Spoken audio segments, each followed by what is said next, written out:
Olá pessoal, estamos aqui mais uma vez com o nosso programa Bate-Papo com Stanley Abidão. E hoje com a presença especial de um grande lutador pela causa da saúde no Distrito Federal, que é o Dr.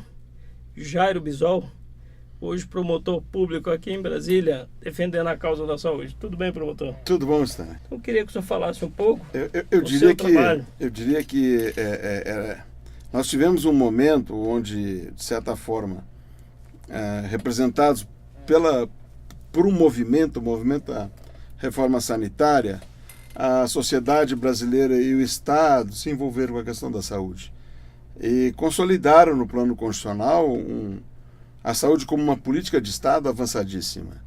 Mas, infelizmente, eu pessoalmente acredito que nenhum governo, de todos os governos que se sucederam após a consolidação da Constituição e da política de saúde na Constituição, nenhum governo assumiu fazer saúde pública. O SUS legal nunca foi efetivado. Há um abismo entre o SUS real, aquilo que se efetivou da política SUS e aquilo que estava previsto na Constituição.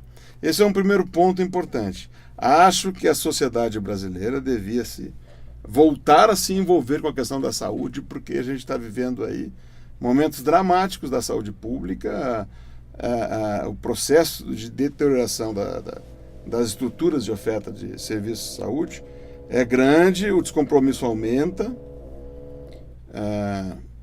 e o que a gente testemunha é esse descompromisso dos governos. Para colocar um dado que consolida, que revela esse descompromisso dos sucessivos governos com a saúde, se nós observarmos o orçamento da saúde, que foi reduzido este ano, né? Orçamento é a base para a efetivação de uma política desta complexidade, desse alcance social, desse nível de inclusão, não é? E desse respeito à condição humana, né? O orçamento é base.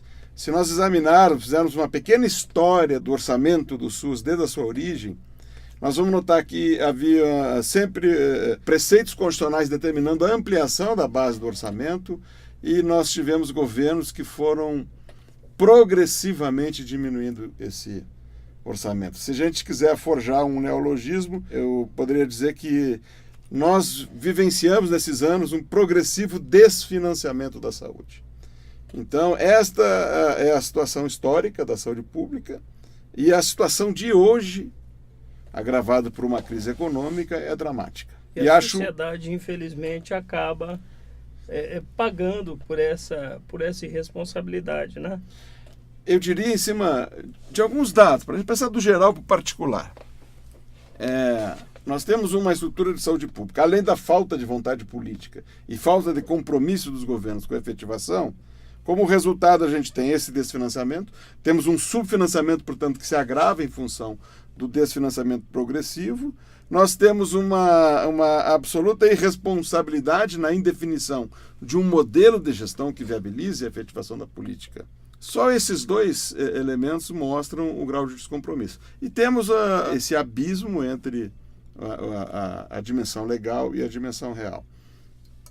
Se não houver envolvimento da sociedade, não vai haver a implantação definitiva do SUS. E apesar disso, é bom que se diga, o pouco que se efetivou do SUS, né, ainda assim produziu muita saúde no país, o que mostra o potencial do sistema. Por que a sociedade brasileira não conseguiu fazer o SUS? Se ela fez a reforma do Estado e consolidou como política de Estado. Política de Estado é Constituição do Estado. Muito simples, faltou Estado para efetivar o SUS. Nós não temos Estado de Direito. Aliás, o Brasil não é efetivamente um Estado de Direito. Nós não conseguimos garantir a implantação dessa estrutura. Eu diria que há um Estado real, são as relações reais, os fatores reais de poder dentro da estrutura do Estado formal e da sociedade, e há a estrutura formal do Estado, que é uma máscara, não é? Que apenas oculta o estado real que está por detrás. E esse Estado real impõe à máquina política, aqui vem um dos problemas graves da saúde pública, como política de Estado, porque ela não se realiza. Esse Estado real impõe um funcionamento à máquina política extremamente perverso. Perverso para a sociedade e perverso para os próprios políticos. Hoje, a estrutura política, a máquina política brasileira, vive de desvios dos recursos do orçamento público. Hoje, as lutas de empoderamento dentro das estruturas partidárias são lutas por controle de cada execução orçamentária para desviar os recursos do orçamento. E assim se empoderam grupos, assim se empoderam bandeiras partidárias. Desse modo, nós não vamos fazer saúde, educação, as políticas básicas. Política pública zero. Então. Política pública zero. Não vamos fazer um bom futuro para o nosso país. Eu acho que nem os políticos aguentam mais isso aí. Só que quem vai fazer a reforma? Nós cometemos o erro na Constituinte de fazer um Congresso Constituinte e colocar a reforma do Estado na mão da classe política. A classe política mostrou que não tem competência para fazer a construção de um Estado capaz de erguer o futuro desse país. A gente precisava fazer uma reforma do Estado por algo que não fosse demarcado pela classe política, né, cujo símbolo são as velhas elites, né, sempre atrasadas. O que eu vejo é o seguinte, doutor Jairo, infelizmente, a população, além de ser refém, ela não sabe o que fazer. Porque ela tem o direito de cobrar, ela tem o direito de exigir o cumprimento das leis, que são diversas leis, o senhor sabe disso, que não funcionam devido à falta do executivo não executar, ou seja, os agentes fiscalizadores dessa execução, não sei o que acontece. Enfim, no final a sociedade é que paga, o povo é que paga. Então eu acredito muito na educação. A educação ela tem que ser, de fato, melhor investida, ela tem que ser dada realmente a importância que ela tem. Porque não tem como a sociedade cobrar uma coisa que ela não sabe nem com quem falar, como falar e com quem, o que ela vai cobrar. Eu acho que hoje existe uma estrutura corruptora dentro da política. A política é uma mega estrutura corruptora. E as pessoas de bem cada vez mais se afastam da atividade política, porque percebem que não tem como passar por uma estrutura dessa aí, fazer algo que realmente possa contribuir com a invenção do futuro do país, sem sair enlameado do outro lado. O atual governo é o retrato dessa tragédia, né? Dos desvios dos recursos e do empoderamento político através dessa lógica perversa aí, ruim para o futuro do país, ruim para a sociedade e tal. Que é a matriz do governo anterior, que é a matriz do outro e que vai ser a matriz do futuro governo. E nós estamos cegos, olhando a bandeira do partido, sem olhar a estrutura do Congresso, a máquina política, o modo como a gente constitui e executa orçamento, a estrutura do Estado. Nós não temos um Estado de Direito para inventar um futuro. O Executivo, na verdade, ele fica amarrado ao Legislativo. Cabia fazer uma discussão séria, uma reforma profunda, não só no Legislativo, mas do próprio Judiciário.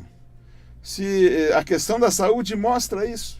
Porque o que nós temos no Poder Judiciário? O Poder Judiciário no nosso país, que adota o duplo grau de jurisdição, ele está concentrado nas cortes recursais, que são nomeados pela máquina política, pelos chefes do Executivo.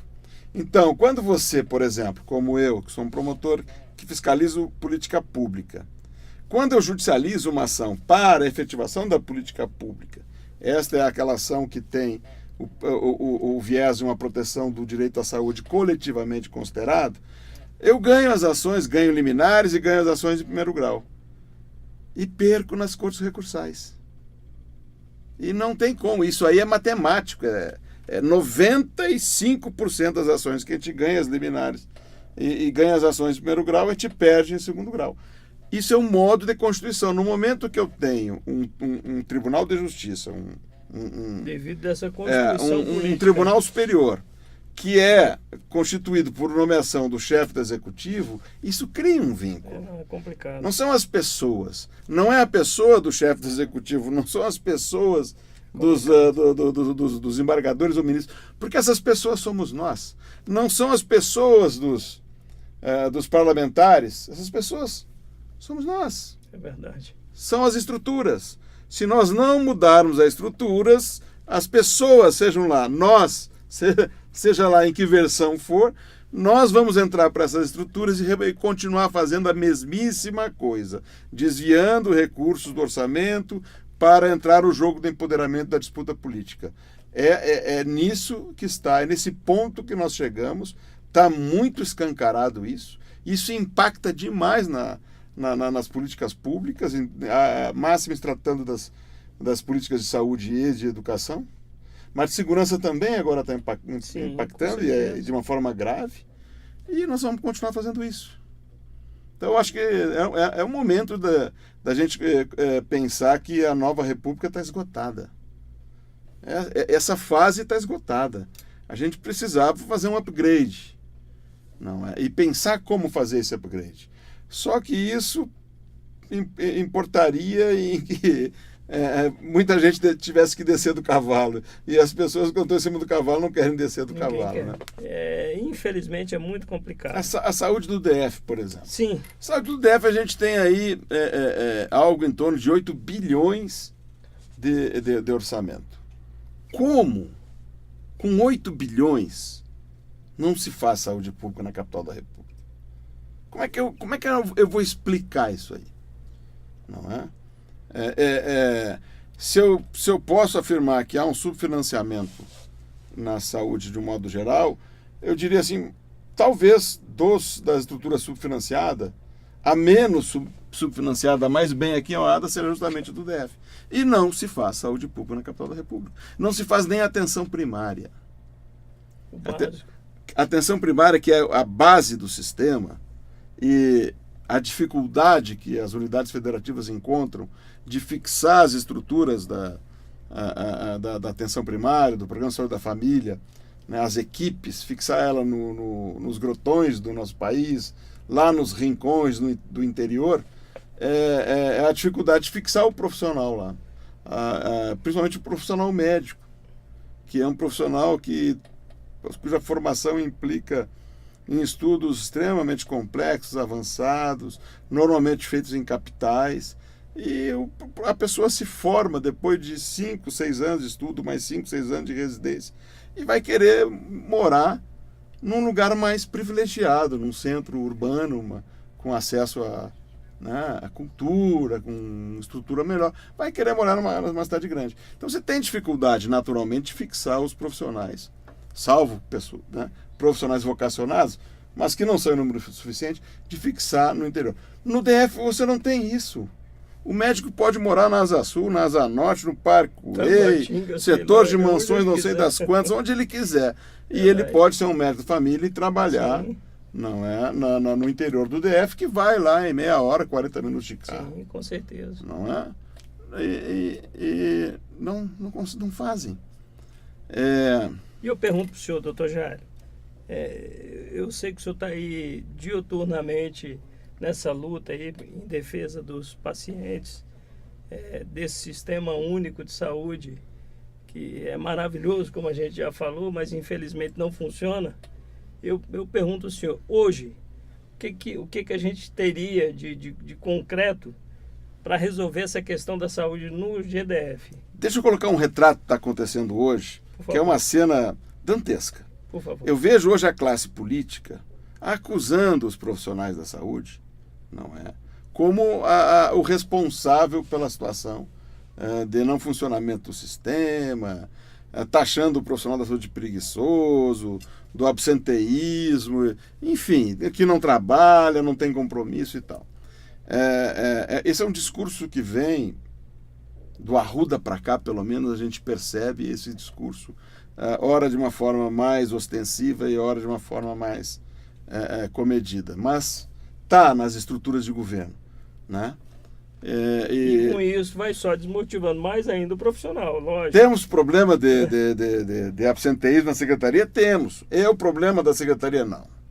Precisa ser enfrentado? Sim, com força. Mas isso é responsável pela situação do DF? Não. É uma sacanagem dizer que isso é o problema da saúde pública. Eu que pude testemunhar nos últimos 15 anos a evolução do sistema para esse buraco que se encontra, eu posso dizer claramente, e até dava para prever. Isso mostra o caráter perverso dessa afirmação, dessa acusação da classe política. O sistema público de saúde funcionou bem até o fim da estrutura fundacional, que imprimia autonomia, certa autonomia administrativa e financeira para os gestores da saúde, que é uma área técnica. Num ato do governador Roriz, talvez tenha sido o ato mais fatal para a saúde pública do DF. Num ato, o governador Roriz extinguiu a fundação e jogou essa macroestrutura complexa, problemática, sensível, na mão da classe política, criando uma Secretaria de Saúde. Acabou e vem acabando cada vez, e vai continuar acabando. Nós tivemos aí a queda de 2 secretários já nesse governo recente. O primeiro secretário caiu com um órgão de imprensa da capital, vergonhosamente, publicando, como se fosse, alardeando com manchete, inclusive, dizendo que havia uma infestação de bactérias muito resistentes, e a impressão que a gente tinha, a população não estava bem apreensiva, é que metade da população deve morrer. E então caiu o secretário e no dia seguinte acabou a multibactéria, a bactéria resistente. Isso é uma vergonha. Isso é uma vergonha. O secretário João, médico extremamente compromissado com a estrutura da saúde, com saúde pública, demorou, como qualquer ser humano demora, 4, 5, 6 meses para pegar as rédeas de uma estrutura gigantesca como a Secretaria de Saúde, com 8 bilhões de orçamento, com 35 mil servidores, com algumas dezenas de unidades de saúde, mais do que uma dúzia bem extensa e complexa, como hospitais, e hospitais de alta complexidade como Base, como a Gamib, como a Garran. Não é assim da noite para o dia que você consegue. E uma estrutura antiga, viciada, cheia de grupelhos dentro. Então, até pegar bem as rédeas para poder conduzir um processo de gestão, demora 3, 4, 5 meses. Quando o secretário estava pegando as rédeas, realmente começando a botar a funcionar, apareceu a bactéria, né? Vindo, não sei de onde, bactéria, né? Será que veio do meio político mais uma vez? Será que é mais um desserviço que a classe política prestou à cidade? Eu fui entrevistado umas 3 vezes e eu dizia, não existe surto de bactéria. O Ministério Público investigou, eles não publicavam. Aí publicavam uma fala como se eu tivesse, o secretário tem que tomar providência. Não publicavam.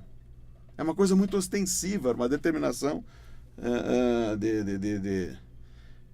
de pauta mesmo. Olha, vai ter que ser assim, imposta.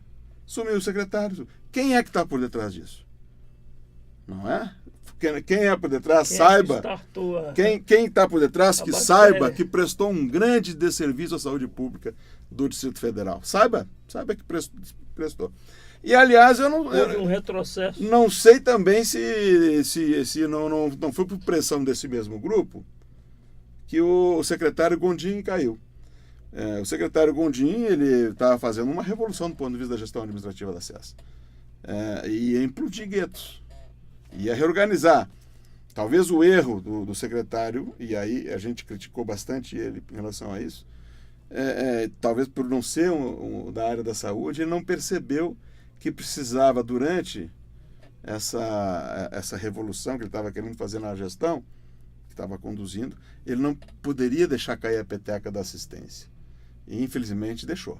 Não dá para fazer a saúde pública pegando uma secretaria dessa que tem tantos problemas e deixar a interferência do político que quer que nomeie não sei quem para o cargo não sei das quantas, que quer que não sei quantos pacientes lá furem a fila lá, porque não dá para fazer politicagem com saúde, gente. Saúde tem que ser racional, sistêmica. Não dá. Muito menos dá para fazer gestão de saúde desviando recursos do orçamento. Eu creio que o nosso sistema de saúde em Brasília, ele deveria, se tivesse de fato, se ele realmente tivesse sido trabalhado como proposto desde o início, do governador, a pessoa mais simples, utilizar desse sistema. E isso não acontece. O senhor sabe disso. E aí eu lhe pergunto, o que nós podemos fazer com a sua experiência? A saúde tem sempre uma dupla face, né? mesmo a política, quando há uma vontade política de governo de fazer, quando há recursos, quando ele dispõe de estrutura e começa a implementar a política, a realização da saúde pública depende da adesão do cidadão, individualmente. Não há como você, como governo, querer fazer uma gestão da saúde pública se a população não aderir. E assumir que cada um é responsável pela sua saúde. Sim, também. Com certeza. O governo é responsável por dar as condições de manter a saúde ou de curar na hipótese de doença, né? Então tem que haver o envolvimento do cidadão. Isso também no plano jurídico. E de que forma seria esse envolvimento? Eu queria que o senhor falasse aí vem no plano jurídico. O cidadão tem que fazer a sua defesa. A judicialização. A defesa do seu direito individual. A judicialização é uma faca de dois gumes. Eu acho que o cidadão que demanda ações e serviços de saúde, ele precisa, na medida do possível, se organizar de uma forma política, não é? Formar os grupos de pessoas que têm o mesmo tipo de demanda, criar associações, trabalhar articuladamente, porque a união faz a força, e judicializar, sim, mesmo individualmente, porque uma das formas... E mesmo correndo o risco dessa segunda instância barrar... Mesmo... tem um dado interessante aqui, Stanley, olha só.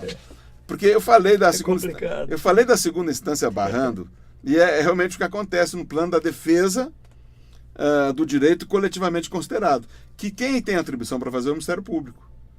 Por quê? Porque aí o Ministério Público vai estar interferindo na efetivação da política de uma maneira global. Então, muitas vezes vem o argumento, isso aí é o Ministério Público querendo governar, ou interferindo na discricionariedade administrativa, como se fosse discricionária a opção por cumprir ou não a Constituição. Esse é um argumento ridículo que a gente escuta muitas vezes assim, de forma mais ostensiva ou dissimulada, na fala processual, vamos dizer assim, né? Onde as coisas se decidem e vem principalmente ecoando forte na segunda instância. Agora, como eu dizia, o cidadão tem que se envolver, ele tem que entrar com a ação, sim, ele tem a defensoria à disposição. Especialmente aqui na capital da República, uma defensoria engajada e que é bem organizada e bem experiente nesse trato da questão da saúde. Porque isso é importante, é uma forma de defesa do sistema, é a defesa individual. Ainda que a ação individual ela seja desestruturante, ela mantém viva, mantém acesa a chama do desafio de implantar o sistema. E o que ocorre nas ações individuais? Nem somos nós do Ministério Público que entramos com as ações. Ou o cidadão financia um advogado, ou se ele não tem condições, ele busca a Defensoria Pública. Aí tem um fenômeno interessantíssimo. As ações combinatórias individuais, que são as ações que se movem para se conseguir individualmente o medicamento, ou o procedimento, ou a internação, elas são ações que têm uma decisão liminar.